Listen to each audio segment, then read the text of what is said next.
Ibn Webb, Quran, the Sum here. Got another go round, just official thanks here. Another Essex County all day edition here. I know last couple of ones, or just in general, there's been a few people that, I don't like to use this word all the time here, but legend. That's who I got jumping on here when we talking about Essex County. We talking about North, whether playing, coaching, just being a solid figure, in the brick city, the stand-up guy here in regards to just what he's done with his life. How many kids he molded, took out certain circumstances, probably similar to himself. I'm sure he'll share his story. But just it's a sound individual here. Like I said, I am just honored and kind of fanned out a little bit just to even have him on, like a lot of people here. Like I said, one of those we just watch, and whether it's television, read articles, whatever the case may be here, you see in passing, they kind of immortal to me, like I said. So it's just been kind of cool. And like I said, I got another one on here, Coach Lou Grimsley. That's all I need to say. So just hold tight. Yeah, there you go. There we go. Got your assistant. Yeah, that's my daughter. You know what I'm saying? Hello. Thank you for helping him out. No problem. Thank you for interviewing him. And what? We starting off this interview on the wrong foot because you got a Yankee hat on and I'm a Met fan. Hopefully we can work through it. How you doing, Coach? I'm okay. First and foremost, I know we've talked a couple of times within the last. Thank you. Like I said, just in general for just taking time out, your retirement, your North Carolina life now and everything, just to spend a little bit of time with me. Like I said, I'm just so honored and taken back, and I might get fanned out a little bit, so just work with me. Because I said, don't worry about it, man. Yeah, it's really a pleasure. It is. Yeah. Nah, like I said, but again, like I told you, the premise of me just doing this initially was just with my, again, media family, what have you. There, and then I just like, wow, I got a sports family, and I got a lot of people just, being a, New Jersey guy, born in Newark. I was raised in Orange, but I just, love sports, and especially just, folks around the way, as far as just whether it's coaches, whether it's players, whether it's the fans, you name it, anything Jersey related.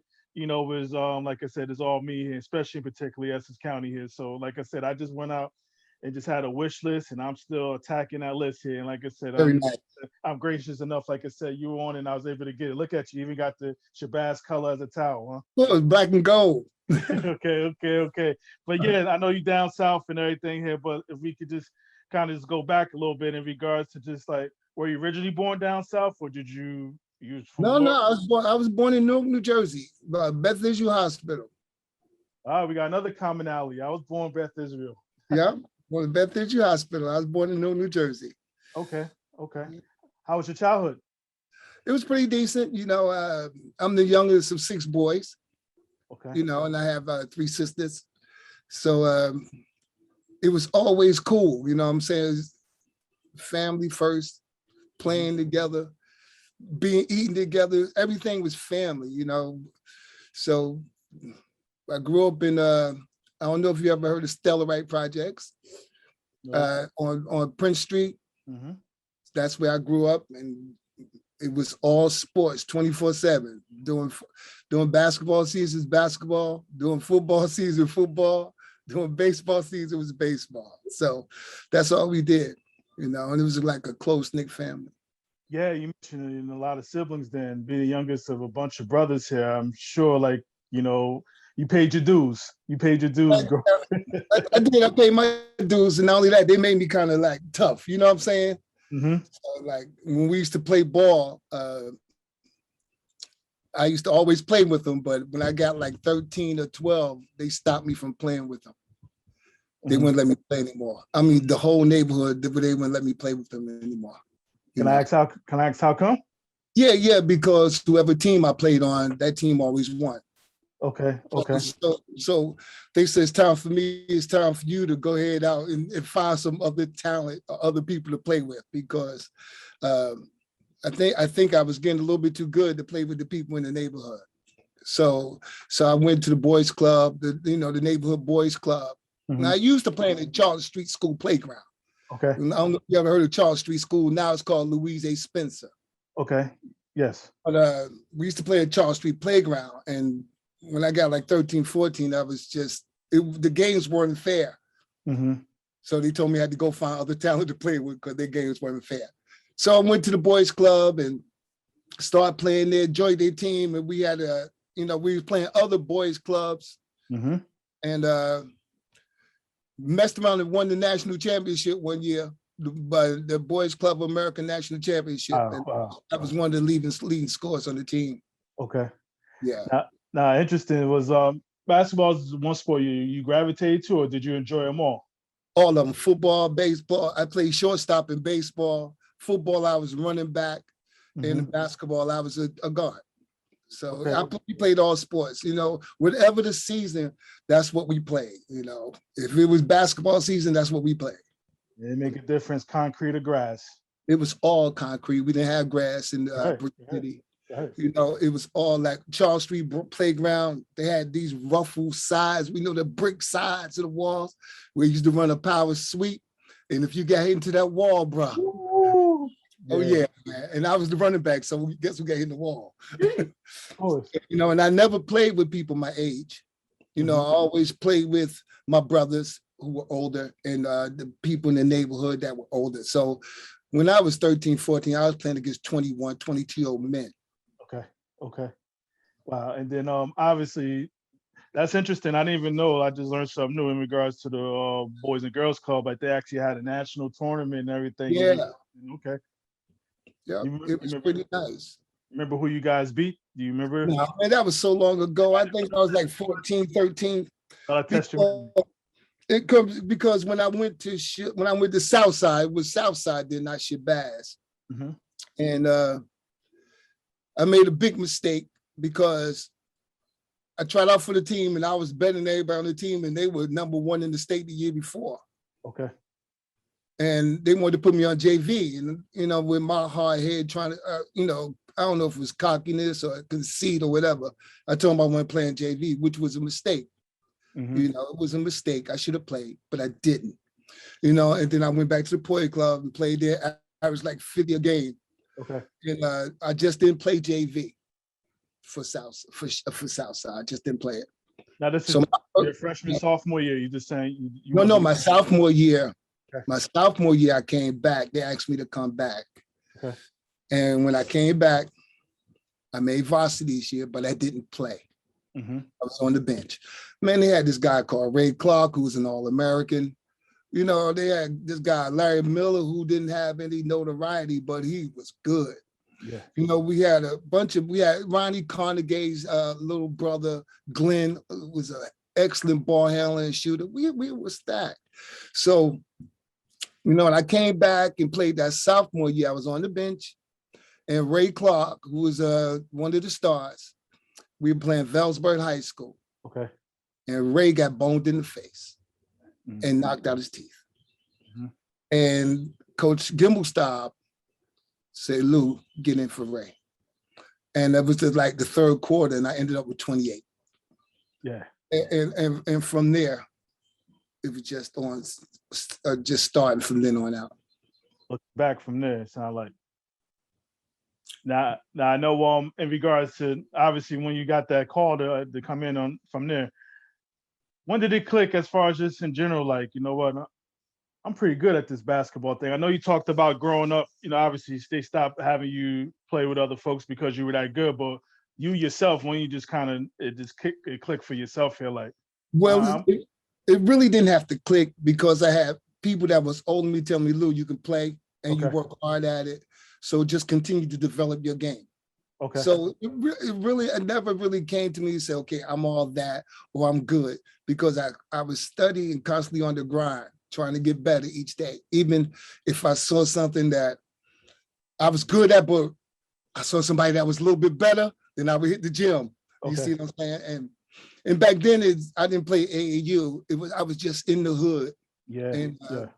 And so it was like failure, trying it, failing, trying it again on my own. I didn't have nobody to really like train me on how to be what. Mm-hmm. Yeah. Now, as far as going around, you mentioned just being in the hood, so you just bounced around the different playgrounds. You had your favorites you used to go to and play? No. Usually we played in Charles Street Playground. Usually Okay. we played right there, and it was, the projects, they were like 14 stories high, and it was like a cluster of like 7 or 8 of them. Mm-hmm. So it was like not a lack of talent around. Yeah. So we would just go and play in the neighborhood, and the games were very competitive, very competitive. Yep. Yeah. Now, how about in regards? I know the infamous playground. I don't know if they started phasing out when you played. What was it? The Cleveland playground. Did you ever Oh, make your yeah. way over there? Yeah, we used to go play up in Cleveland playground, even though it's a little bit up the hill from Okay. where we were on Prince Street. Mm-hmm. But we used to go up there at Cleveland playground and play. Yeah. Oh, yeah. And we used to go to Avon Avenue School and play. Right there on the Avon Avenue School, we used to go in that little playground and play right there too. But we used to take teams. If we went to Cleveland or we went to Avon, we took the players from 83 and 85. That's the building I lived in. So we would take the players from the building and we'll go play somebody else wherever they lived. And we never lost. Really? Because I've heard stories about Cleveland. I heard people from who's who from all over would come over there. Yeah, we never lost though, man. It was one time, man. I'm talking about just the people from my hood. We didn't lose a game in 8 years. And then when we did lose one, it was from the kids that was in the hood, from the neighborhood that was coming up under us. They beat us. There, so it was pretty cool, man. Yeah. Now, how was your high school experience? I know you started out at South Side there. Then what was the week way? What was all that happen as far as you switching? You went the week way your senior year? Yeah. I went because number one, Barry Gimmelstein, my coach, was retiring. Okay. And I didn't really know how to handle that because he was the only high school coach I ever had. And I wanted to play football. Okay. So they didn't want me to play football at Southside. Gotcha. They just wanted me to play basketball, but I wanted to play football too. So, and my father lived in the weekday section, so I wanted to play football. I said, hey, I'll go live with my father. I can play football and I can go play basketball. And that's why I transferred there. But the real reason was Barry Gimmelstock retired. Okay. And I didn't want to come in and play for it. I would rather play for Coach Clerman because he was a cool guy. Yeah. He was the coach from Weekway. I don't know, Coach Clerman, he was the coach from Weekway. I've heard of that name. Now, how did any beefs, any issues with you going over there? I mean, the city is so close-knit and you go from one school to the other. I mean, was it love or was it you guys? Oh, yeah. Ron Ferry, you heard of Ron Ferry? Yes. He's my cousin. Okay. And then Willie West, we used to sing together. You know what I'm saying? So it was kind of real nice. And Vic Brown was my boy. So we all were like good, from the jump. It was all right. It probably was a little animosity, but I didn't really care because I didn't really, I just worried about doing me and trying to make me better or trying to make our team better. And I wasn't worried about if his feelings was bad or I wasn't worried about that. But they were pretty decent guys, man, and talented, man. Had Nate Granger on that team and Davey Evelyn and Wilbur Ross. Man, these guys, they were ballers. Yeah. And how'd y'all do that year? We were Essex County champs. We beat East Orange with Mike Dabney and those guys. We beat them in the finals of the Essex County tournament. Then we lost to them in the sectional finals. Yeah, they got revenge on us. It was good. It was good. How'd you do in football? And you went over there. How did you do? Well, my sophomore year, I played JV because when the varsity, they had Andrew Bryan, Kenny Good, Greg Latta. They had pros, man. So I couldn't make the team. But my sophomore year, before they called me up, Coach D, before they called me up, we were undefeated and unscored upon. Okay. We were 8-0. Then they called me up the varsity and I started defensive left back on the football team. Greg Latta, Willie Ball, all them guys, man. And I started defensive left cornerback.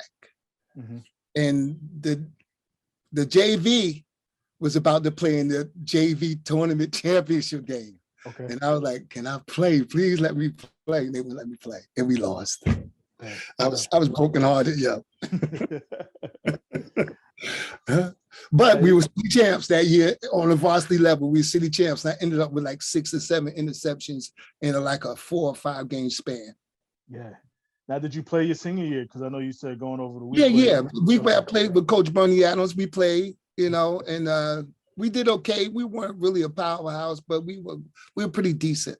You know, I had two, I think it was two kickoffs of 85 and 86-yard kickoff returns back that year.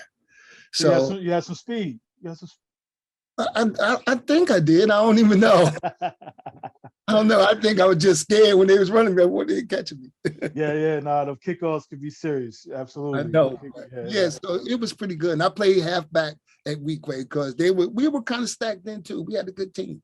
Mm-hmm. Yep. So it was fun. Yeah.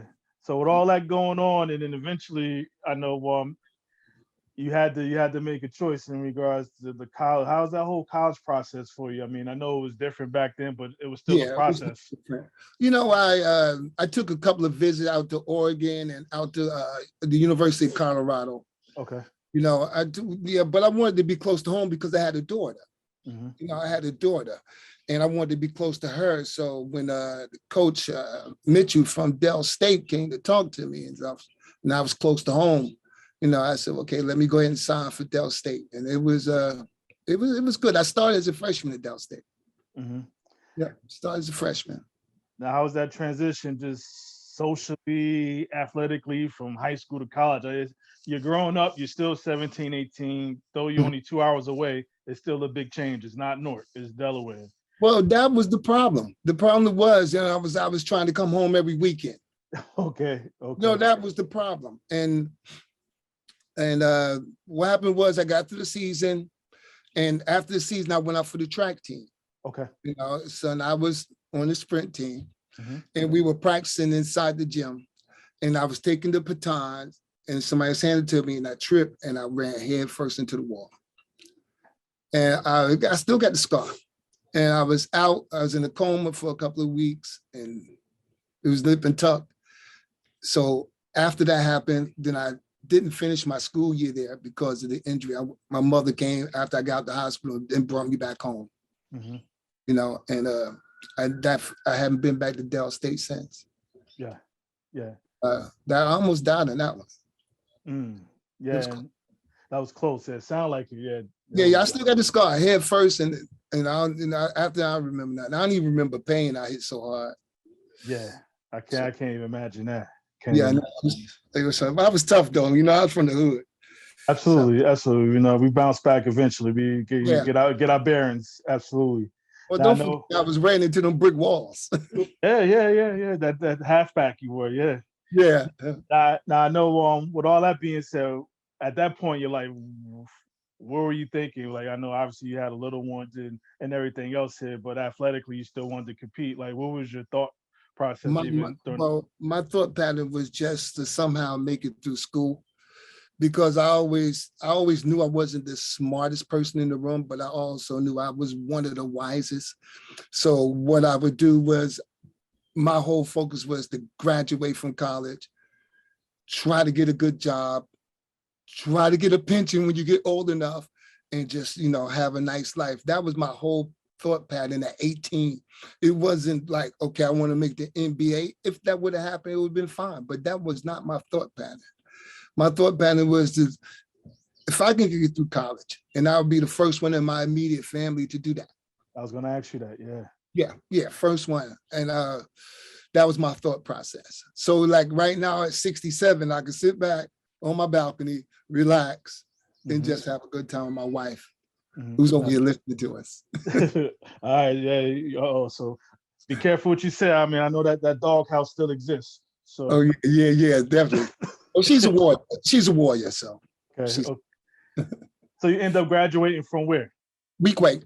College. Marymount College in Kansas.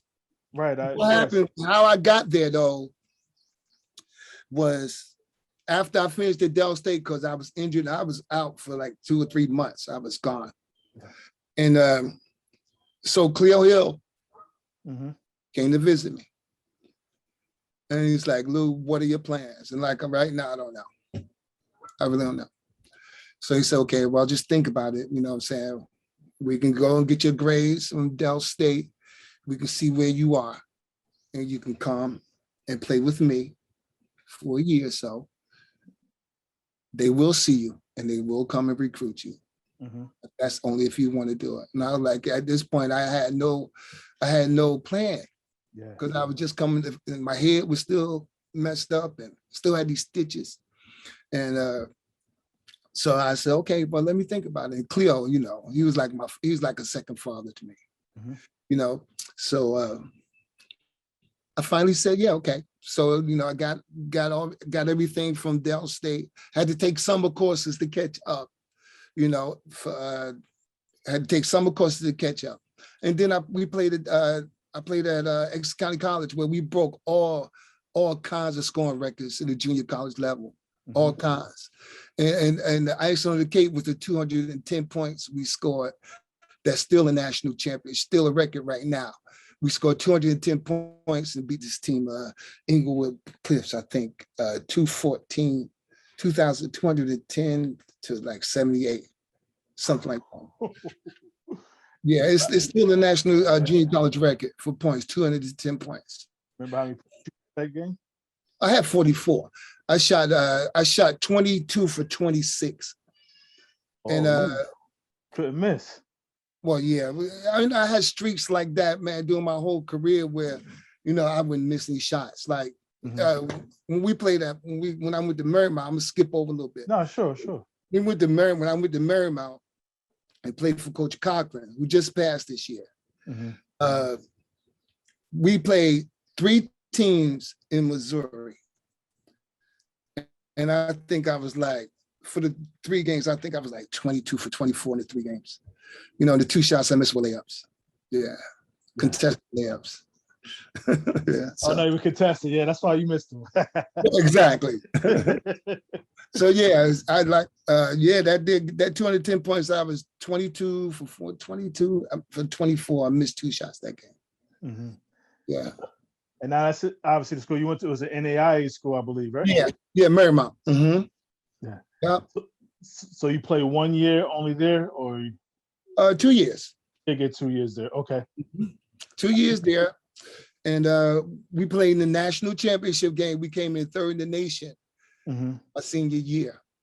God, I can't think of the team we lost to, but they're out of Baltimore. Anyway, we were up in that game, and they didn't have a timeout, and they called a timeout. And it was a technical shot. Right. Now, I shot all the technical foul shots the whole year because I had the highest free throw percentage. So now we're in the semifinals of the national tournament game. We are 1. Timeout. I'm now saying, we walk to the bench. I'm like, Coach Cochran, this game is over. I'm gonna make both of these foul shots, and we going to the championship game. Yeah. No, Coach Grimsley, I'm gonna let Rothschild shoot him. Now I shot like 89 point something from the foul line, but he shot 89 point something, a couple percentage lower than me. So I said, whoa, no, Coach, let me shoot him. I'm gonna make him. I haven't missed it. He said, no, let Rothschild. We this national tournament, this national championship, semifinals.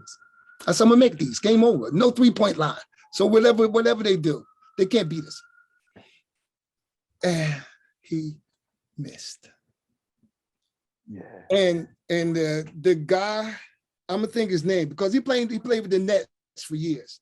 The center grabbed the ball, took 3 steps, long steps, and launched it, and it went in as the buzzer went off, and we lost by 1 point. Yeah. In the national semifinal games in Kansas City, Missouri. Yep. And we lost by 1 point. And I was devastated. As you should be. And we played the consolation game and we won that one. So we ended up 3rd in the nation.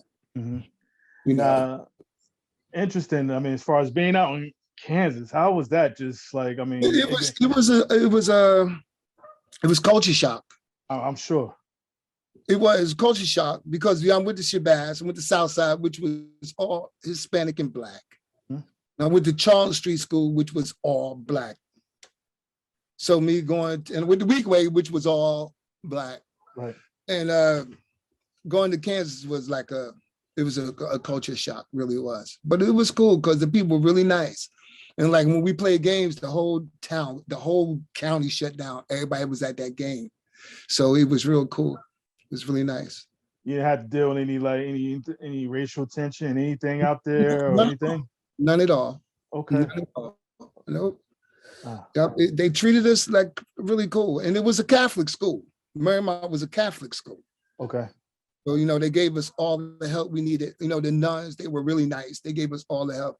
And that's another thing. I went to public schools. I never went to a Catholic school. Yeah. So then we had to like pray before class and we had to hold hands. It was pretty cool, man. It was a difference. And everyone spoke to you, where in Newark, you know, they weren't speaking to you. They walked by you. But when I went to Kansas, like, hey, how you doing? Hey, how you doing? So when I came back to Newark, I had to learn how to like not say hi to everybody. Yeah. So finishing up out there, I mean, I know you mentioned a little bit ago, if you got a chance to play professionally, so be it. If you did, your plan was to go home, obviously do what you need to do, get a pension and live your life and be a family man. But was there opportunity for you to play pro? Well, oh God, I hate telling this story, but I guess I got to tell you. I was in charge of the athletic facility at Marymount. I opened the gym, closed them, stocked it. I did everything, right? So one day, I don't know, this thing is getting dark. One day, I'm looking for the keys to open up the equipment room, and I see all these stacks of papers. And we had this kid named Jimmy Hearns. Look him up. He went to Trenton High School. He was a wonderful player. Mm-hmm. And I look in Coach Cochran's desk and I see all these letters from these different NBA teams addressed to me that he never gave me. Mm. But he gave Jimmy all of his. And I saw him. I was devastated because I opened them. All the dates were where they wanted me to report was passed. Yeah. All the dates were passed. So I think Coach Cochran was pushing Jimmy. Mm-hmm. And that didn't mean he couldn't push me too, but he didn't, for some reason, he held him back. And he was good to me. He wanted me to stay there. He wanted me to live there. He wanted me to coach with him. But for some reason, he tell Jazz this thing is going dark. So some reason he wanted me to he held my letters back, and I had like 25 of them from different coaches from different teams in the NBA. Mm. And I never got a chance after that. And no, they wanted me to go overseas, but I didn't go because, you know, I had a daughter. Right. So my main focus is not going overseas. Not going overseas. Which one's that, baby? It's the sun button. Okay. It's not going overseas. You know, I stayed there and start working on trying sub in the schools. And then I eventually got my certificates, my teacher certificates. I passed the teacher's exam and then I started teaching. Okay. Did you know you wanted to coach, or was it you just fell in? I don't know why he did it. You mean with the letters? No. Coaching. Did you just fall into coaching, or did you always want to? No. My last year at Marymount, I didn't play because I was out of eligibility. Okay. So I was the assistant coach with Coach Cochran. Okay. At Marymount College, I was the assistant coach. Now you got the coaching bug, and you wanted to continue from there. Well, yeah, because you know, after a while you can't play anymore. Even though when I came home, I played like a little semi-pro and stuff like that. But other than that, you know what I'm saying, I went to college. Mm-hmm. And that's what I did. Yeah. So you leave there, you come back to Jersey. What was your first coaching gig? Was you had to do a few assistant gigs before you got the head coaching job, or what did you do? No, Shabazz was going through some difficult times as far as our records, you know, the very difficult times. So Coach Autry Reynolds, who was the coach before someone else took over, he was coming back to be the coach. Okay. And he calls me and he says, Lou, I'm about to become the head coach at Shabazz, and would you come and help me? So I was like, sure. sure. I was just subbing. I wasn't doing much anything. So I said, sure. So I came and I not coached, volunteered, no pay. Got you, yeah. For 3 years. So 3 years. Anthony Avant played, he was on one of them teams that we had, and Reggie Collins and Al Ray Blackman and all them guys. So after the third year, he's like, Lou, I'm gonna give it up and I want you to take over. And I was like, oh no, I ain't ready to take over. So he said, yes, you are. And I said, no, I'm not. And he said, yes, you are. So he went down to the Newark Board of Education. He said, listen, I'm retiring and I want Lou Grimsley to be the head coach. It was some resistance, for whatever reason. I don't know the reason, but this is what I think it was. It's from the projects. You know what I'm saying? I never left the projects. I always cared about the people there. Right. And I don't know if they could trust me as being a head coach at that time. And this is the city. You're talking about the city? Yeah, this is the city. So eventually they agreed. And that first year we went to the state finals and we lost to Bridgewater West. Yeah, so. Yeah, and I know you get going coaching. Obviously, you mentioned the IRAs, the Anthony's. Me being from Orange, obviously, Shabazz, broke my heart. As far as the Essex County, the title, you guys beat Orange that one year. Orange is undefeated, actually. Yeah. What year was that? You remember? I don't know. I want to say 88. Okay. Yeah, that was my first head coach. That was the first year I was the head coach. Yeah. So that they were undefeated. I was a middle schooler, like I said, the Al Grants, Michael Boyds, and those guys. But like I said, Al Ray put a clinic on, I think, that day, and I think that bothers Mike to this day. Obviously, as far as that goes, and again, like I said, broke a lot of hearts. I know they went on and won their shapes. I think it was Group 2 or whatever it was. Yeah, they did win it. Yeah, but like I said, so Shabazz, like I said, broke my heart as a middle schooler, like I said, as far as that goes. But that was a good team. Yeah, that was a good team. You guys get rolling. I mean, that's a heck of a first year to have. You come in and you pick up where the previous coach just left off. So all that self-doubt, I mean, I guess that was by the wayside.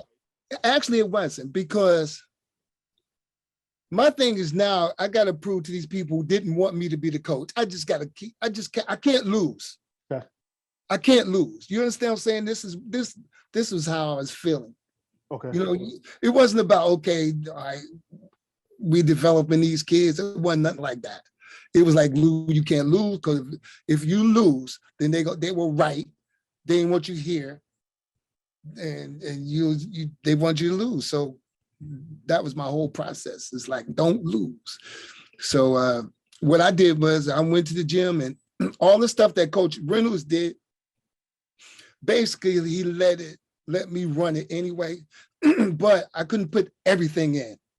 Okay. It was just, I would just put in the basic motion offense, but not all the motion with the set plays and the different options. I didn't do that when Coach Reynolds was the head coach. So I just put in the basic motion. But when I took over, I put in the motion with all the options, all the third, fourth, fifth options to each play, all the special plays. We had like 10 different defensive sets that we would run at one particular time.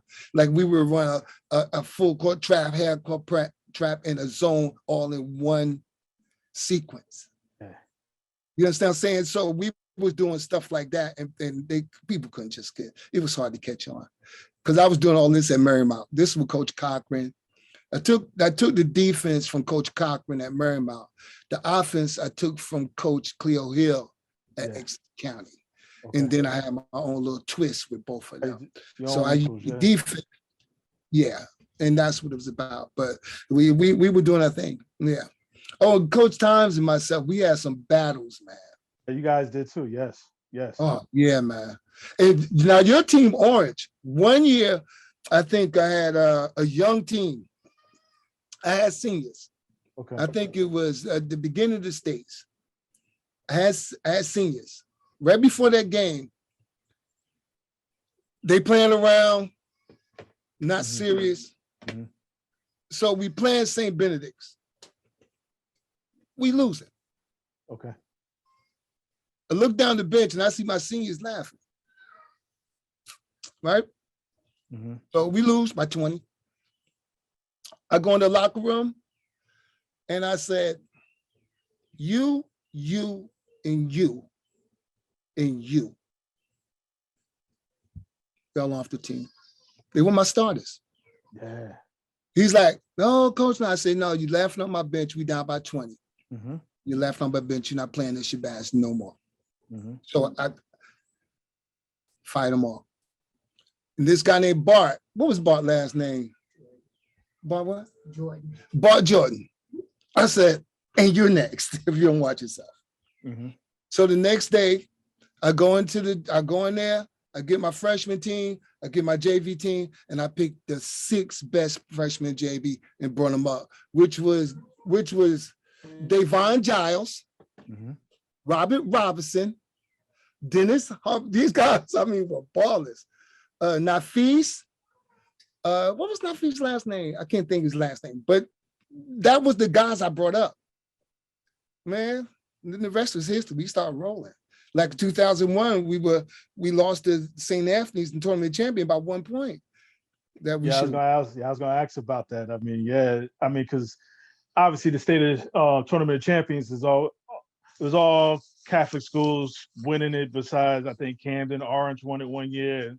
I'm forgetting somebody else, but you guys almost obviously knock off St. Anthony's. That was a heck of a team. Yeah, man, it was good, man, and they played their heart out, you know. But yeah, it's a good. Even going, Coach Hurley, Coach Hurley. Oh man, he a cool guy, man. You know, because a summer before that, we had summer sessions where they come into Shabazz and we work out. You know, the kids work out all summer, lift weights, run drills. We did that all year. You know, so we didn't play any ball, but they came to the gym. They were able to work out with the weights and everything. Yeah. So one summer I went over to St. Anthony's, and Coach Hurley invited me to his trainer, sent his trainer back to Shabazz with me to run the program with me over and over for like 3 weeks. And then he left. So I had my summer program that St. Anthony was running. They came and he brought in they trainer. He showed me all the program they did, teach me all the things they did. And that's what he did for me. And then, and that's what he did for me. So it was pretty decent. Absolutely. And me, obviously living in Orange, but I went to Mac. I went to Mount for high school. But so I know about the fit. I never knew about a 1 point loss to St. Anthony's. I was more like 50-point losses to them. So, yeah. But they were, you know what I'm saying? Yeah. They had less talent. I mean, listen, how could you have 600 students go to the school, but you have 15 of the best ball players in the country, kinda? Amazing. It is amazing, and he knew exactly how to coach them because, you got the horses, you got to know how to ride them. And he knew how to ride them. He knew how to ride them. Well, your story's interesting in regards to the trainer comeback. I know sometimes we think, you guys as coaches, obviously there's some coaches you probably can't stand on a personal level, but for the most part, that's not true. Well, I guess I take that back, but I kind of add to what I was about to say. All you guys want to see each other win. You know what I mean? And to that point, as far as Coach Hurley even allowing that trainer to work with you guys want to see each other do well. As far as that goes. Obviously, when y'all playing each other, the competitiveness comes out and you want to win. But outside of that, you guys are helping each other out, like tips and all this other stuff. Oh, no doubt. No doubt. Yeah, no doubt. Oh, and the guy, Nafis Davis, he played for, I don't know if you remember Nafis Davis. I heard of that name. 6'8". Yeah. So we're pretty big and we're pretty tough. Yeah, but, seemed like all the coaches I've known, man, all of them were really cool, really cool. Now you get going, obviously. I mean, how is that balancing act? And I'm sure you've been asked this 100 times, but how's that balancing act obviously, getting these student athletes in school and grades, and also the off the court and on the court and everything they come with in regards. Because you mentioned how Cleo Hill, rest in peace, he was like a second father to you. You was probably like a first father to a lot of these student athletes. So how did you just balance all that? Well, number one, threaten them. You know what I'm saying? That's number one, threaten them. But the problem is these kids know when you care for them and they know when you don't. It's no written word. They just know when someone cares and they know when someone doesn't care for them. And like when they know you care, they'll actually run through a brick wall for you. And that means they'll come to school for you. They'll come to practice for you. They'll do everything. I mean, a couple of years we had, let's say out of the 12 team members that we had, hey man, 5 of them was on different games. Yeah. That came to practice. And the thing with us was when you came to Shabazz practice, or when you came to the school, there's only one game, and that's the Shabazz Bulldog game. And our colors are black and gold, and that's what we're going to live by, and that's what y'all guys going to do. And, and it was pretty good. And plus, I opened my home to them, I opened everything to them, so they knew I cared for them. They knew that. So getting them off the streets, this one kid named Smiley, God, resting, God bless the dead. He's dead now. But he was about 6'5", about 245. Okay. And he was with Al Ray and them, or maybe a couple of years afterwards. But I had a hell of a time getting them off the streets. He wouldn't come to school, wouldn't stop staying on the streets. So I had to go up on Bergen Street and Leslie, and I had to talk to him. Talk to his parents, talk to him. I said, listen, just come and give it a try. You're already in school, so that ain't no problem. So just come on and give it a try with the team. I know as soon as school was over, he was in the streets. So I said, come on, give it a try. If you don't like it, then you can quit, but give it a try. He came, gave it a try, and man, he did well for us. His name is Smiley. Unfortunately, after he graduated and stuff, he got killed on Bergen Street. Got shot. But we had to. The reason I was able to go into these neighborhoods because I'm from these neighborhoods. Like I used to go on Stratford all the time. All my best players came from Stratford Street. Okay. All of my best players came from Stratford. And I had to go and get them out of bed sometimes, and go in the back alleys to snatch them up by the ear and bring them home. But the reason I was able to do that because they knew that Lou Grimsley lived on Prince Street, and Lou Grimsley knew my parents, and Lou Grimsley would kick my butt if he had the chance, if he wanted to, with the parents' permission. So that's why I got over on that, because I was from the hood. No, absolutely. Somebody or somebody. It was real. Yeah, they knew one way or another. You knew somebody that knew them. So exactly. Yeah. I know. Exactly. I know you wound up coaching. Obviously, that before. I'm not going to jump to Elizabeth City just yet. But even during your nice run that you had at Shabazz, did you ever think about leaving to go to college or pursue something else during that time? No. If it's not Shabazz or Southside, it was nothing. Okay. It was nothing. I did it for the love. The money. Money was nothing. So, but me and my wife, we talk about all the time about how many kids we graduated, and and how many went on that we know did good as far as being police officers and correction officers and doing their thing. So, we're proud of that, how many kids we actually graduated, because that was our main focus, to give them graduation. That was our main focus. Absolutely. Then while you were there getting going, obviously you had Coach Watson with the girls. Then even the football wound up getting going with Coach McCombs and Coach Grant and all those guys. So it was Shabazz was something. I mean, like I said, like there's a lot of things going on, a lot of good things going on too. So yeah. Well, Miss Watson, she's the GOAT. So yeah, she's the GOAT. yeah. Then I know as far as just with sports, whether just in general, what has it given you that's stuck with you to this day? Hard work. uh, determination, friendship, because I'm telling you, you can have white, Chinese, Puerto Rican, if they play basketball together, they're gonna get along together. Yeah. You know, so that's what really stuck with me, you know, just how sports bring people together, man. I mean, it's unbelievable how it does that. Mm-hmm. And no, it kept me busy. You know, like being from Prince Street, I was around everything, drugs, you know, everything, guns. I was around all that. And it kept me out of that. Mm-hmm. It kept me away from that, you know, because they would say, no, Lou, you take your boat over there and play basketball. Get away from me. You know, they used to really take care of me.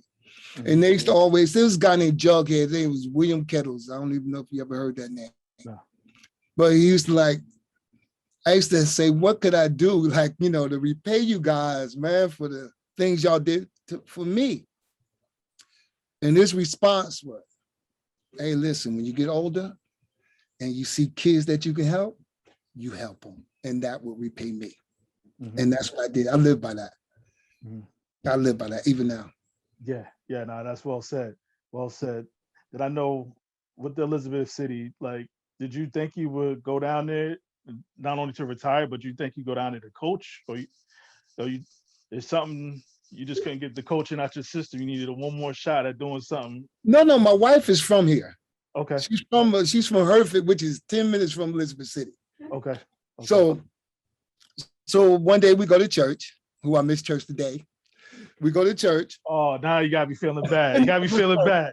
Don't worry, I only go once a month anyway. Oh, okay. All right. So we go to church, and a couple of alumni from Elizabeth City goes to that same church. Mm-hmm. And my wife introduced me to them.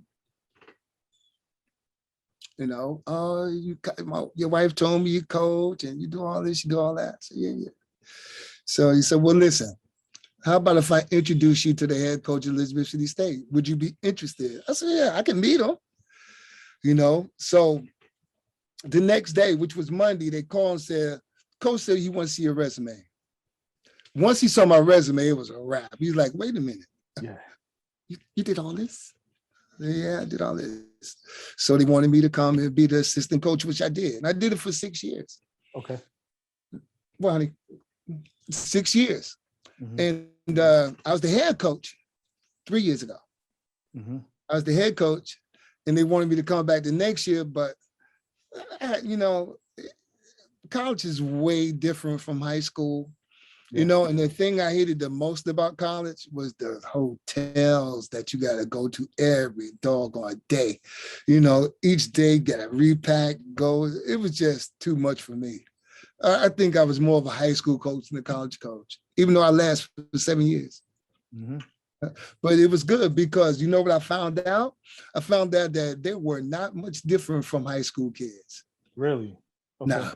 No, not much different, you know, same mistakes, same off the court stuff they did like teenagers would do, but these guys are grown.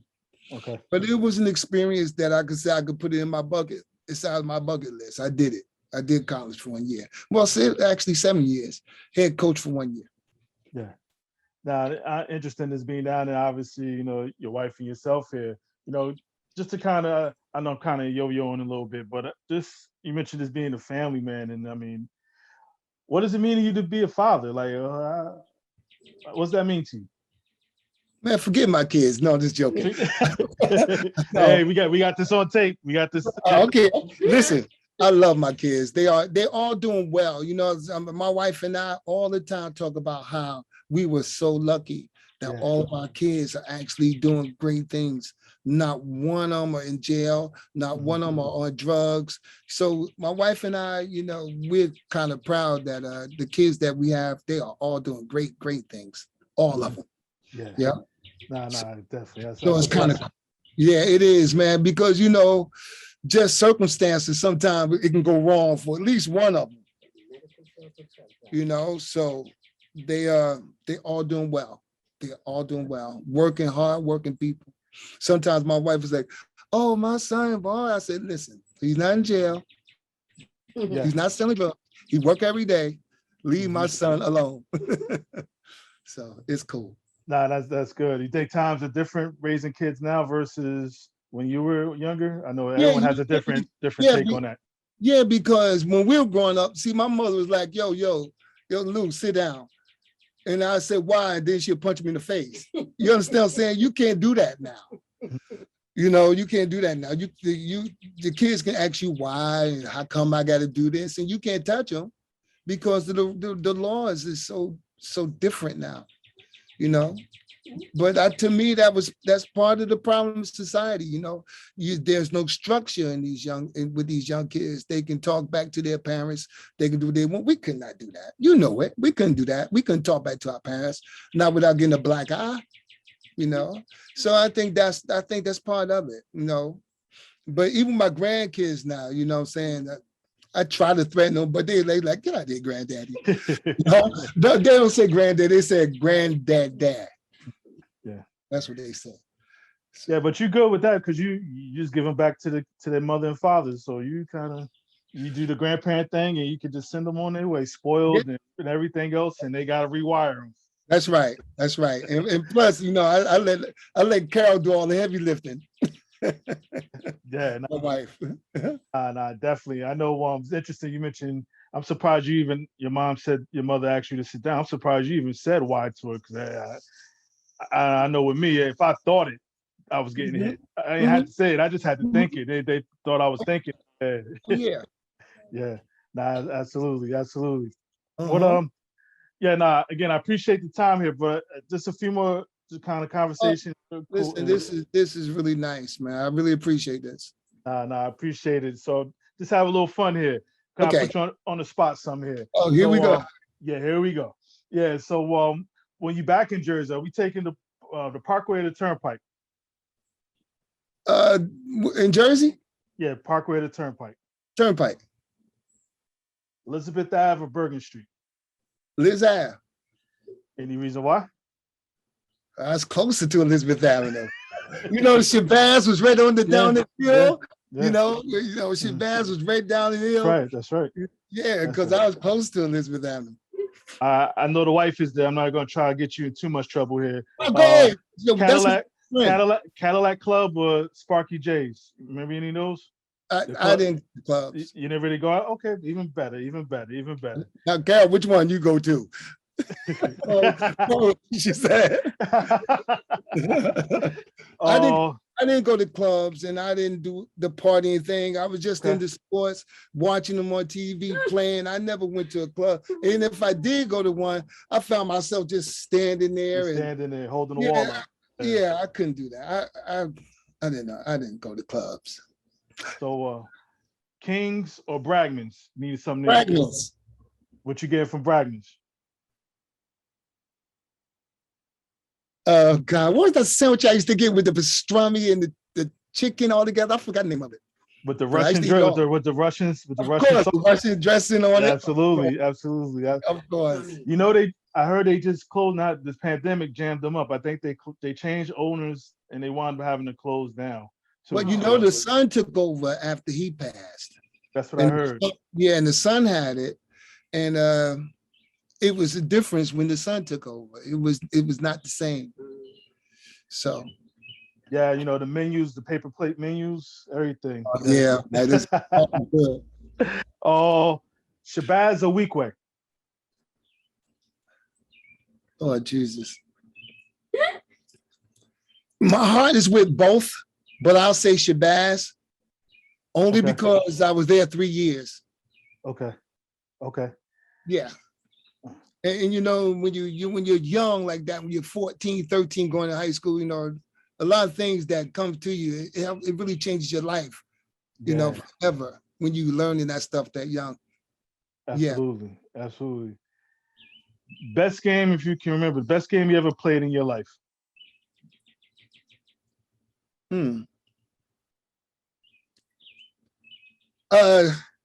St. Benedict's game in St. Benedict's little gym. Mm-hmm. Okay. We were down by 20 points in the beginning of the fourth quarter. And we lost in overtime, but I scored 38 points 25 consecutive shots, 22 consecutive buckets that brought us into overtime, but we lost in overtime. But I ended up with 38 that year. I mean, that day. You know, with 38, but we lost. But we were down by 20, and at the fourth quarter starting, I think I hit like 10 straight buckets. You know, and game was tied. And then it went on from there, and we lost in overtime. But it was I ended up with 38, and the second one was against West Side. I had 47, which was the record until somebody, I think Huggins or somebody broke that from Weequay, had 48 or something like that. But we had 47 points. And before the game, they was like, oh, we're going to beat y'all, West Side. They were good, too. They had Mike Bennett and them guys. They were real good. And ended up with 47. Yeah. Again, which was the city league record then, that time. Yeah. And I didn't play that fourth quarter. Yeah. And there's no 3-point line. No 3-point line. Yeah, don't do that. That's crazy. Yeah, that's crazy. Yeah. Yeah. Well, that my junior year, after coming back from my sophomore year, the first 3 games, the first score was 38. The second score was 35. And the last one was 47. In that next game, we had to play Weequay, and they triple teamed me. So I only ended up with like 25, something like that. Off a triple team, yeah. Yeah, but Ray Clark had 30. Larry Miller had 20, because I was, also averaged 9 assists a game. Okay. Yeah, now you had to make a point. Now you wasn't selfish. Yeah. I averaged 9 assists a game the whole year. Yeah, at the shooting guard. Yep. So them the 2 of the best games I can remember. Now I had one game at Marymount where we played against K-State, because we NAIA, they Division I. We played K-State, K-State and KU. It was a combination of the 2 in a benefit game, for cancer, and I ended up with 50. Ooh. Yeah, I ended up with 50. I still got the offer, so. Nah. And then you have the best team you ever been on, as a player. As a player, Marymount, my junior year, we were like 33-2. And we lost in the Copland State. That's who we lost to. We lost to Copland State in the semifinal game, and that was the best team. We were loaded. We had this guy named Sylvester Collier, who was the boxing commissioner for New Jersey for a while. Sylvester Collier. You can look his name up. And then we had Jimmy Hearns, and then we had this guy named Nino Samuel, who just passed this year. And he was like a 6'4", 245 jumping jack.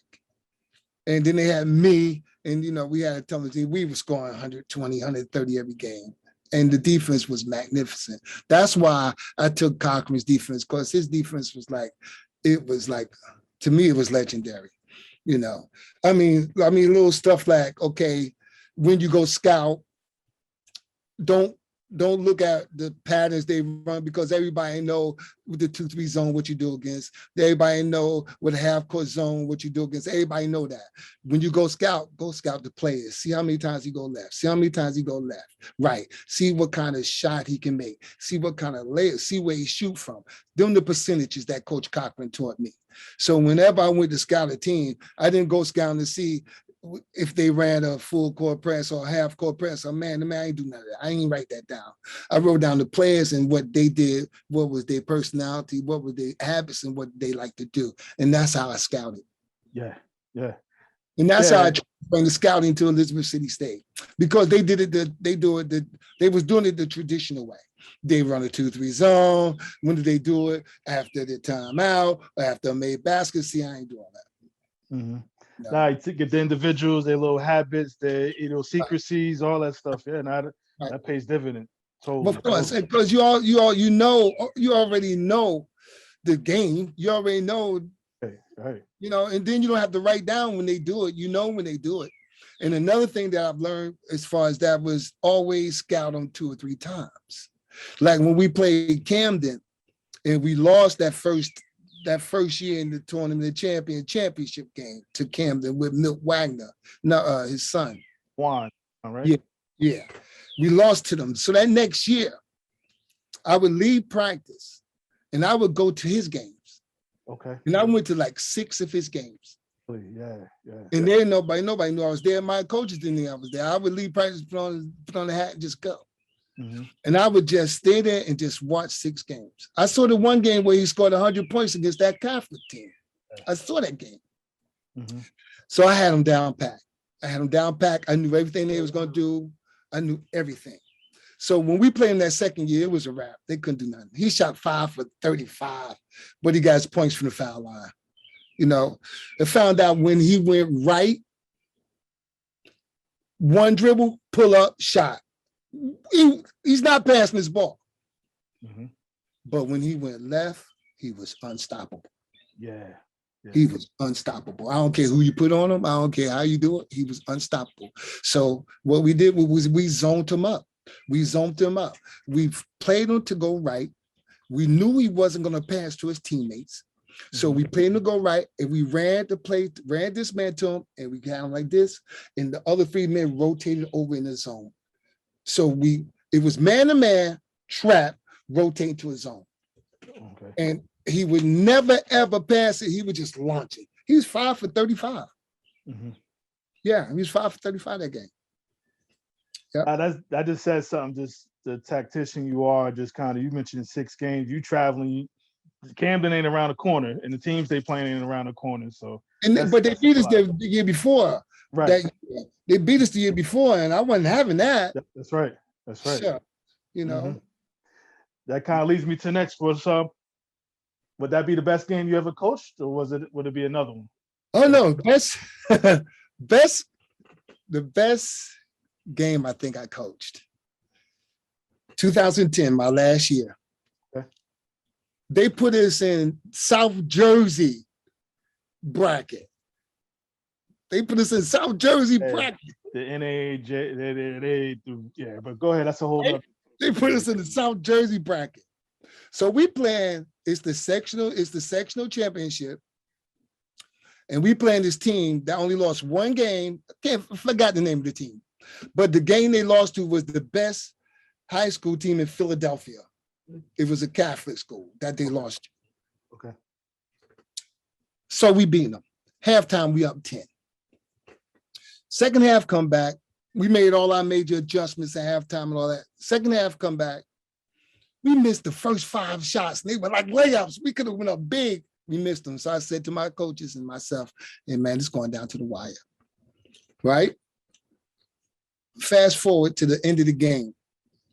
We down 2. They had the ball.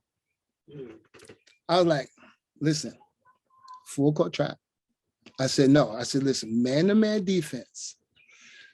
Once we play man-to-man defense, when they get the ball in bounds, go into our 2-2-1 full court trap off of a man. So if we don't get the steal off of the 2-2-1 full court trap, foul immediately. Man-to-man, they get the ball, we trap everything. They didn't get the ball, we foul. 5 seconds to go in the game. Maybe 6. Mm-hmm. They go to the foul line. Timeout, of course. You know I call timeout. I sit down and say, listen, here we go. This brother's going to go to the foul line, and he's going to miss both foul shots. Okay? Now they're looking at me. I'm saying he's going to miss both foul shots. I know he is. I saw his face. Mm-hmm. I said, now, when he missed the foul shots, what's Michael's last name? Michael, you go to the half court line and you just stand there. He was my point guard. Okay. Michael Reed, you go to the half court line, you stand there. Davion, you guys get that rebound. It's 6 seconds left in the game. Y'all kick it to Michael. I said, Michael, you only got 6 seconds. Get that shot up. Okay, coach. Y'all got it? Yeah. No, y'all don't. Let me go over it again. So I sit there and I went over it again. So they take everybody off the foul line and they put them at half court and they put 2 back. So they had 3 half court and they had 2 back, right?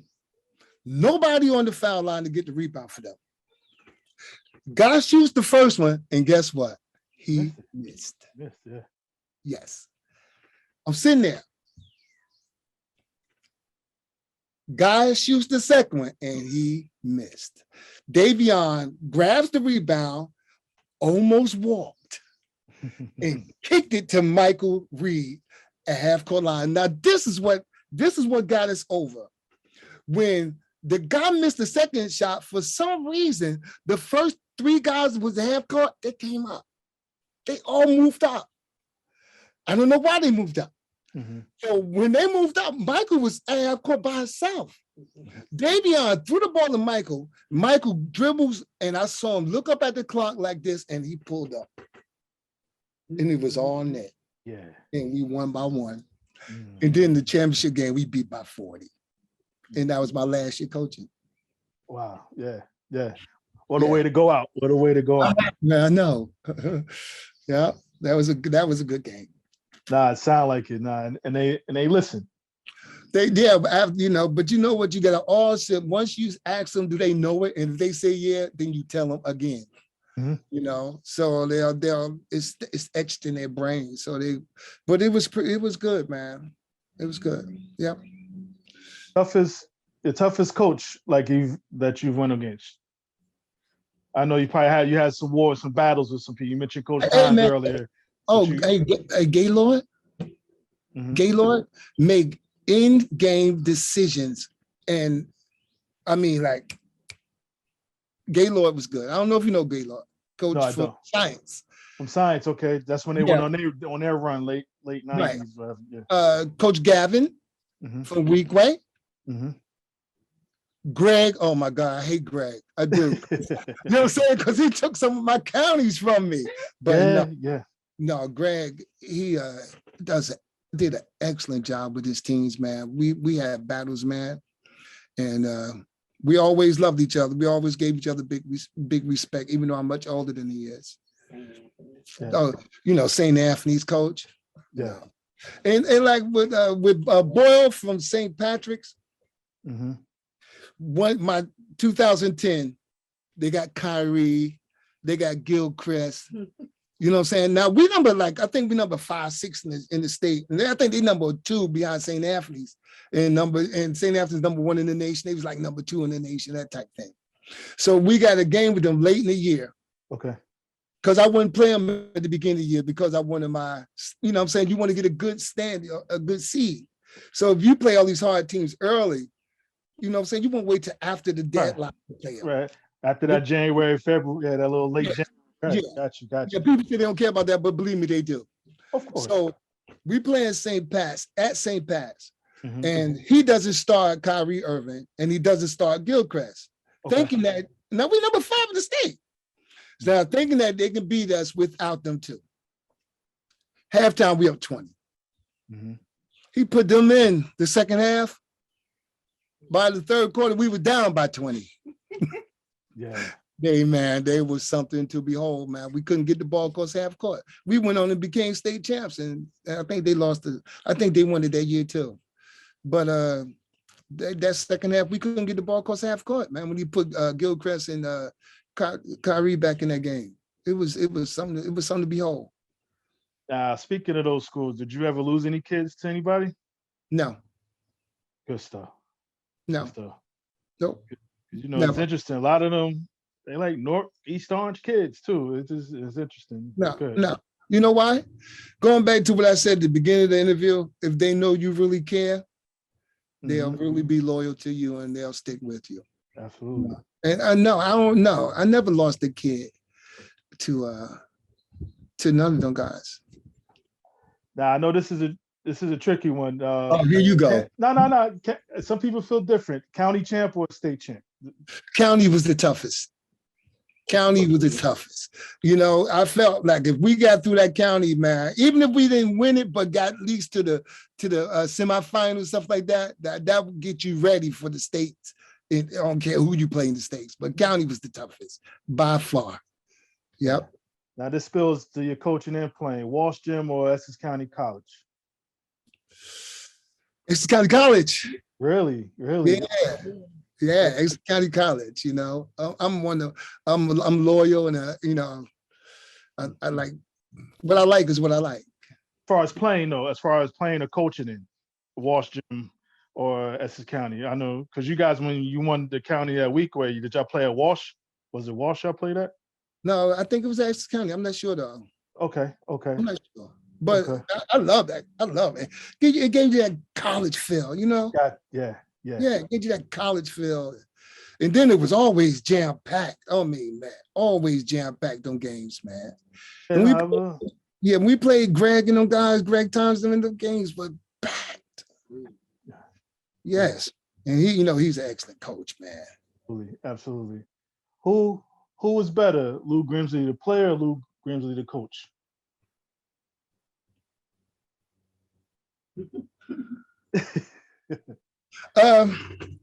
Lou Grimsley, the coach. Okay.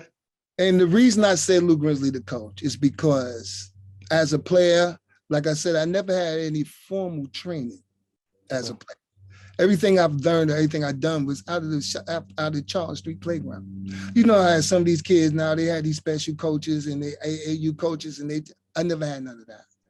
But when I started coaching, I was able to go to clinics. I was able to read books. I was able to really prepare myself to do the job better. And as a player, I was just going off of my raw talent. Yeah. How would you stop? How would the coach stop Lou Grimsley, the player? How would you stop him? I wouldn't, I just try to stop the other four. Got you. And let him get his. Because some players, like Greg told me a story the other day, he was talking to me that I never realized. He told me, he said, Lou, there's only two players that I could not stop when I played against them. And he said, Mo Layton and Lou Grimsley. He said, I could not stop you two. He said that Lou, we was playing somewhere, I forgot where it were, and the games were 15 and you scored every point. And he said, I turned to my friend, I said, no, I can't stop this guy. I can't stop him. Yeah. Greg told me the story the other day, and I was like, Greg, come on, man. He said, Lou, I wouldn't lie to you. I'm gonna tell you. So, I would stop the other four because it was almost hard to stop me. Yeah. Okay. Now, who would as a coach, who would be on your all Lou Grimsley team that you coach if you had to start at 5? Oh, man. And I know it's the fun of it, and I know it's the fun of it. You'll leave some people out, but that's not intentional. I know it's a lot of them. Who would you be your starting? Can I put 2 at a position or no? It's your 5. It's your 5. Okay. No. I was like, it's my 5. Okay. At the center, Devon Giles. Okay. I had Eric Williams. I know who you had. That's why I'm listening. That's why I'm just listening. Golly.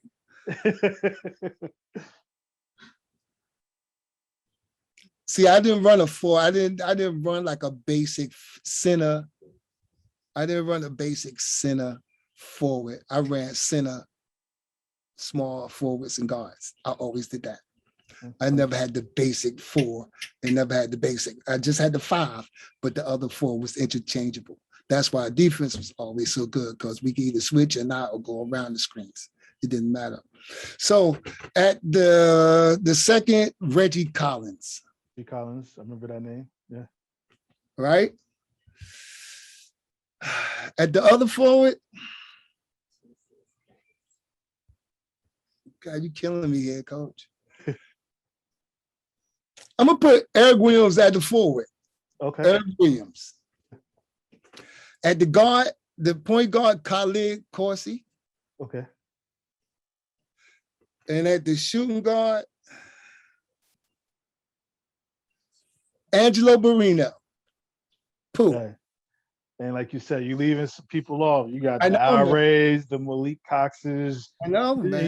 You had Anthony Avent for that one. Well, Pooh is Alray brother. Okay. Yeah, he's his younger brother. Yeah. Yeah. And but that was Mitchell Foster too. You had Mitchell. Mitchell went to St. John's. Yeah. Listen, that was a hard question. I know that. I know that's the fun of it. I mean, yes, that's the fun of it. Now, in your era, obviously you got the City League, you got the Big Ten, you got all that stuff here. Who top 5 players in your era when you played? Ray Clark. Okay. Grover Woolard from Central. Central. I don't know if you heard that name. He played for the Lakers later Okay. on. Oh man. Don't name me. I can't name me. So Ray Clark, Grover Woolard. 3 more. Paul was Paul. He played for Bloomfield. He was a point guard. Okay. Paul Lapp, something like that. Okay.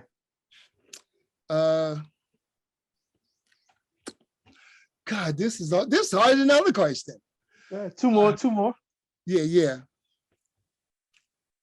Mike Smith. Mm-hmm. Have you heard of Mike Smith? No, I haven't heard of him. He was all state for Southside in '69 on that state championship team. Mike Smith.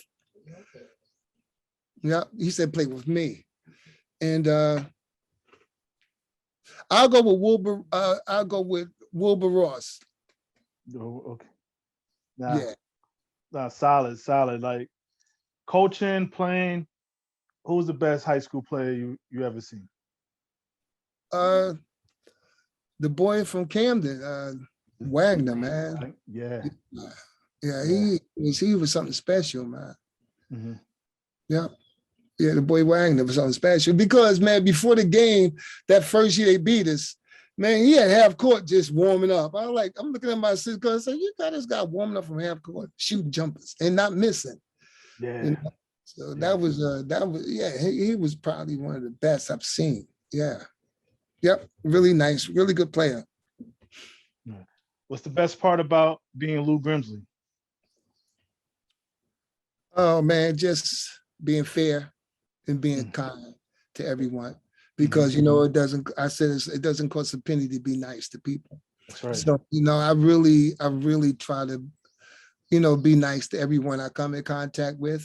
And like if someone give me a problem or something, I chalk it up as I didn't do anything to them, so they must be having a problem somewhere else. So I still be nice to them also. Mm-hmm. So just being nice to people is what I try to do. Yeah. What are you most proud of?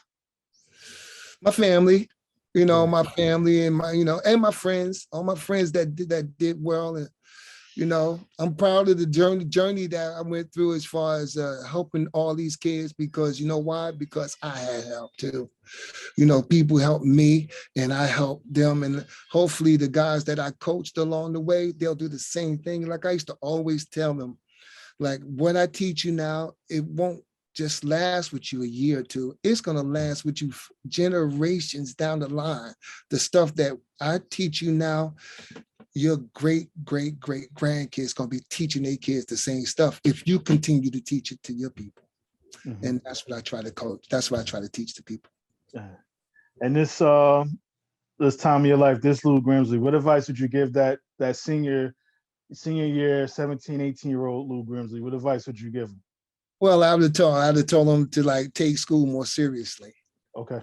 And because I tell my wife all the time, I didn't take it too seriously until I got to college. When I got to college, that's when I took it serious. I don't think I had an A or a B through high school. And when I graduated from college, I made the dean's list. So it was like, I should have taken, school more seriously than I did. And I didn't. I was like, I was a star. Yeah. I was having fun, what I'm saying? And I should have been really actually doing the things I was supposed to, like taking the book seriously. Mm-hmm. And sports should have came second. Yeah. Nah. Well said. I know with coaches, and I always remember this from about coaching, what I was told. You engrave your name in the hearts of kids, you'll live forever. Yeah. And obviously, you're a testament to that, coach. And I know, and like I said, just even in the beginning, just like I said, I'm just totally, like I said, just taking back the opportunity to talk to you. I just remember I was like, man, I wouldn't want to be on his team, mean with the curl, everything back then too. I'm like, nah, I ain't messing with him. I mean, so I know they're gonna listen though. I know them players gonna listen though, because anybody in the 80s with a curl and coaching some kids, you're gonna listen to them. Oh yeah, no doubt. Listen, but I say that to say like just just from a distance. So, I mean, just being from Jersey and everything else, like you being officially you, just indirectly some unique way helped me be officially me. Just making me just proud to just say like I'm from Jersey, Essex County. Yeah. Actually, obviously born in the same city, and just having a lot of connections there. And I know these kids here, like I said, I know they revere you. You're like a father to them, uncle, however you wanted to say here. But I just wanted to thank you for everything you've done. Obviously, the coaching and the records, all that's fun. And to your point, you just alluded to, like, just as far as this being in these kids' lives. I mean, even to this day here, these and everybody else that was around you here, and the family man that you are here. I'm sure your wife done been up and down every highway. She might have even Oh tinted. yeah, man. Yeah, she Yeah, might. Yeah. actually, let me tell you just one quick story. I know Sure. I'm fine. I'm fine. we're playing in the sectional championship. Mm-hmm. Davon Giles gets hurt. Now, 2 nights before, my wife and we're in the house talking. She's like, Lou, you really be messing up when you coaching sometimes. I'm like, how I'm messing up, Carol? Because you need to literally hold that ball sometimes. That's what she said to me. I'm like, you don't know what you're talking about. She said, no, you need to hold that ball sometimes. So we're in the game. We're up 25 in the second half. Davon get hurt. We had to take him to the hospital. Guess what pops into my mind? Carol. See, yeah. Lou, Carol said you need to hold that ball. So what I do? I stalled it. Almost the whole second half. We went to 4 corners. When they came out, we drive around and lay it out, because our best player was gone. Mm-hmm. So I remember what Carol said to me 2 nights before, and I used that strategy. No, and absolutely. Yeah, and we won. Yeah. Absolutely. We was always taught, and it sounds like you took this advice that I was told long ago. Like, you ever get marry somebody that's smarter than you. So Oh no, that's a no-brainer. That's a no-brainer. Yes, I mean, yes. she's so much smarter than I am, man. But see, to me, my claim of fame is not smartness, it's wisdom. Got you. That's what I live by. I live by the wisdom. And the question you just asked me about what would I tell the 18-year-old Lou Grimsley, I wasn't wise back then. You see what I'm saying? And that's what I would give him, is the wisdom back then. Yeah. That's my claim of fame to me. Is wisdom. With that wisdom, I'm just curious as far as if you was to happen to be at Shabazz in these last few years. Again, you don't went through the New York riots and all that stuff here. But what about now with all this stuff going on? Sometimes it seems like you lived this before. Like, how would you just coach and be with those kids now? You talk about all this racial tension, the police, and all. They lived it every day throughout your time coaching, but obviously it's more magnified now. Like, what would you have done? I would do the same thing that I've always done, because not only did we practice for 2 hours, but we sat down and we talked. Yeah. And we talked and we talked about life situations, and we talked about all that. So I wouldn't do anything different. I would sit down and talk to them like, listen, the situation has changed because of the way the times are. But I would tell them about being smart, you know what I'm saying? Being wise, doing the right thing. First of all, make your parents and that was a big thing to me, is making your family proud. Absolutely. That was a big thing to me. Even when we go to games, the first thing I say is, hey, listen, don't disrespect your family and don't disrespect this basketball team. That was the first thing I told them. So I would do the same thing. I would talk to them and try to give them the wisdom and knowledge that I have so they can make it through these trying times. Absolutely. And to my point, sound like nothing you haven't done already. Obviously, like I said, things that just happen to be magnified now, but this stuff we all been going through our whole lives. Yep. Yep. So all our whole lives. It's just the media now is there upon it. The things been happening back then, but the media maybe weren't there. But now the media is there, the cameras are everywhere. So it's no getting around it. Once it happens, it's no getting around it. Yeah, nah, thank you, Coach. And can I ask, I don't know if I got a favor to ask, but I'm gonna ask it anyway here. I know you got some players here, from the Al Rays to the Anthony Avens to the Eric Williams. I'd love to get a hold of one of them. Oh yeah. Maybe get IRA number out there for me? Oh no, Yeah. no, don't give me the number on the call here. I can. Okay, well, hold up. I can call you offline. Yeah, do that, and I'll call IRA and tell them that you want to get in touch with them. Or Avant. I got Avant too. Okay. No, they don't call me. They call my wife. They don't mess with me. They had enough of you, probably. Yeah, they keep in touch with Carol all the time. You know what I'm saying? But Coach, thanks a million. Like I said, I'm totally just excited. And speaking of wives here, she's probably going like run out the house soon as I finish telling her who I just finished talking to, because I've been talking about it the last few days here. So she's probably tired of hearing me. So but not this again, thank you for all you've done, and thank you for everything, and even thank you for this opportunity here. Something that I never thought I'd have an opportunity to do is sit here and talk with you. So no, thank you for everything and all you've done. Man, please, the pleasure is mine. And how could I get in touch so I can listen to Coach Tom's interview? Sure. Absolutely. I can send that over to you. Yeah, and what's the name, Coach and the other coach? I'll send them all over. I'll send the website because they're all on my website, but also I'll send them directly to you though. Okay, thank you very much. Absolutely, Coach. Now, so we'll be in touch, and I'll follow up in regards to those guys too. So maybe I get them on here. I'd love to talk to them as well. Oh, definitely, man. I'll give you the number. You know, I call them and say that you want to speak to them, and they'll do that. Nah. Thanks, Coach. Be well. Enjoy retirement. Enjoy down south. It looks gorgeous behind you. The sun. Oh yeah, man. This is my spot right here. I'm out here all day. Thanks to the missus for allowing me to one last time to have your husband for a couple of hours here. Or I appreciate it. Yeah, you want to say hi to her? Absolutely. Come here, say hi. Hello, how are you? How are you? Good. Thank you for the opportunity. She's a mess. Yes. But be well, Coach Grimsley, and I'll be in touch one way or another. Okay, thank you. Likewise, take care. All right, bye-bye. Yeah, talk about legends. There you go. Just another one. Like I said, I hate to throw that word out, but when it's needed, I need to say it. So, Coach Grimsley, I really appreciate that. Just taking time out, your retirement and everything, to go down memory lane and have a conversation here. So, man, when I put my hand over my heart, that means I feel you. Yeah.